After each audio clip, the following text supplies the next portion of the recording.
Assalamualaikum warahmatullahi wabarakatuh. Perkenalkan, nama saya Hana Aini. Di sini saya akan menjelaskan sedikit tentang materi dinamika kebudayaan dan peradaban Islam. Yang pertama, ilmu pengetahuan dalam perspektif Islam. Menurut bahasa, ilmu adalah pengetahuan. Dan di sini, pengetahuan dibagi menjadi dua. Yang pertama, pengetahuan biasa atau meliputi pengetahuan umum dalam kehidupan sehari-hari. Yang kedua, pengetahuan ilmiah atau yang lazim disebut dengan ilmu pengetahuan.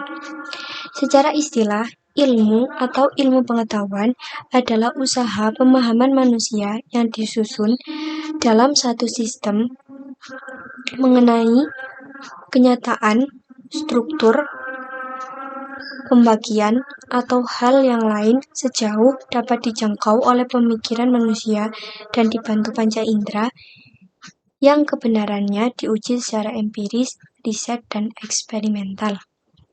2. Urgensi ilmu dalam Islam. Islam menganggap ilmu pengetahuan sangat penting bagi manusia.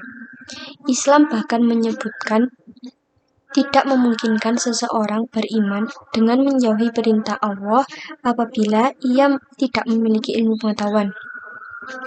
Urgensi ilmu dalam Islam juga tercermin dari hadis Nabi Muhammad SAW, di mana beliau menyebutkan bahwa pencari ilmu tersebut diibaratkan sebagai orang yang berjihad.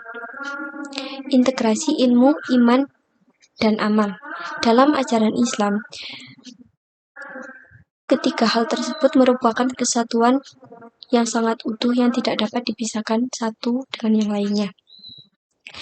Perbuatan baik orang Islam tidak akan bernilai ibadah apabila tidak didasari dengan iman dan takwa.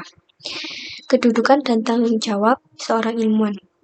Seorang ilmuwan memiliki tempat yang terhormat di sisi Allah dan beliau juga mempunyai tanggung jawab untuk menyampaikan amanat Allah Subhanahu wa taala dan memelihara lingkungan.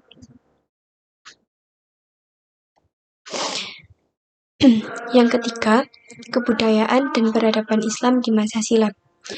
Kebudayaan Islam adalah perwujudan dari akhlak yang berasal dari Al-Quran. Sedangkan wujud dari seluruh aktivitas budaya Islami yang konkret dan dapat diindra oleh manusia adalah bentuk dari peradaban Islam. Secara historis, peradaban Islam sebagai bentuk dari kebudayaan Islam telah mengalami kemajuan dan kemunduran.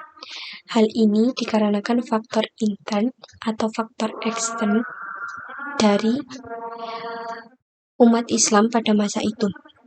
Yang keempat, faktor-faktor penyebab kemajuan dan kemunduran. A. Sebab-sebab kemajuan umat Islam. Menurut Huda, dipengaruhi oleh tradisi yang sama-sama menghantarkan masyarakat Arab pada sebuah budaya yang maju dan progresif. Yang pertama, masyarakat Arab pada masa itu mulai memiliki budaya menulis. Yang kedua, penerjemah filsafat dan logika Yunani mempengaruhi pola pikir ilmuwan untuk berpikir secara sistematis. B. Sebab-sebab kemunduran umat Islam. Yang pertama, penyerbuan tentara Mongolia ke Baghdad yang dipimpin oleh Genghis Khan dan Hulagukan pada pertengahan abad ke-13. Yang kedua, secara politik telah terjadi friksi dan konflik di antara putra mahkota yang saling berebut kekuasaan. Yang ketiga, secara moral, para penguasa kehilangan kredibilitas karena berperilaku nista dan meninggalkan ajaran agama Islam. Kontribusi ilmuwan Muslim dalam kemajuan Barat modern. Yang pertama, Jabir bin Hayyan merupakan seorang ahli kimia. Di antara temuannya adalah alat-alat kimia dari logam dan kaca. Yang kedua, pemaduan antara asam hidroklorik dan asam nitrik. Ilmuwan yang kedua, Muhammad bin Musa al-Khwarizmi, merupakan ahli matematika dan dasar-dasar ilmu aljabar. Di antara prestasi-prestasinya adalah mengutip angka-angka India dan mengarang buku algoritma. Yang kedua, menggagas aljabar dan memisahkannya dari ilmu hitung.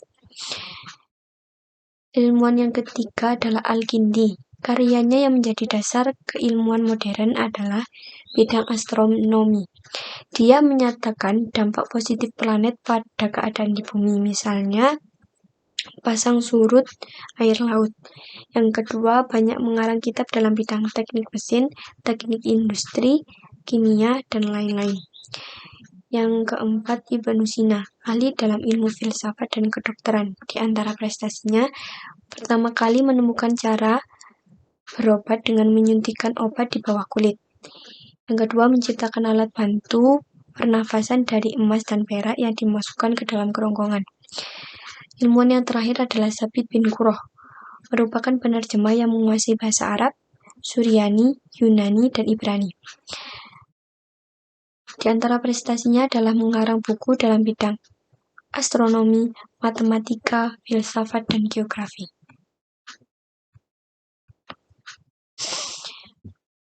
Yang keenam, merajut asa kebangkitan umat Islam di bidang iptek. Kebangkitan umat Islam bisa ditumbuh kembangkan dengan mempertimbangkan aspek internal dan eksternal. Yang pertama, aspek internal. Umat Islam harus memiliki kepercayaan diri yang kuat untuk bisa bangkit dari keterpurukan dengan seluruh potensi yang dimilikinya. Potensi-potensi ini didasarkan atas pemahaman yang mendalam terhadap Al-Quran dan hadis. Penghayatan makna Al-Quran yang dalam akan menginspirasi umat Islam untuk bisa bangkit dan maju dengan penuh semangat. B. Aspek eksternal. Sikap antipati terhadap tradisi barat dan non-muslim dalam bidang ilmu pengetahuan dan teknologi akan menjadikan umat Islam semakin jauh tertinggal dari kemajuan.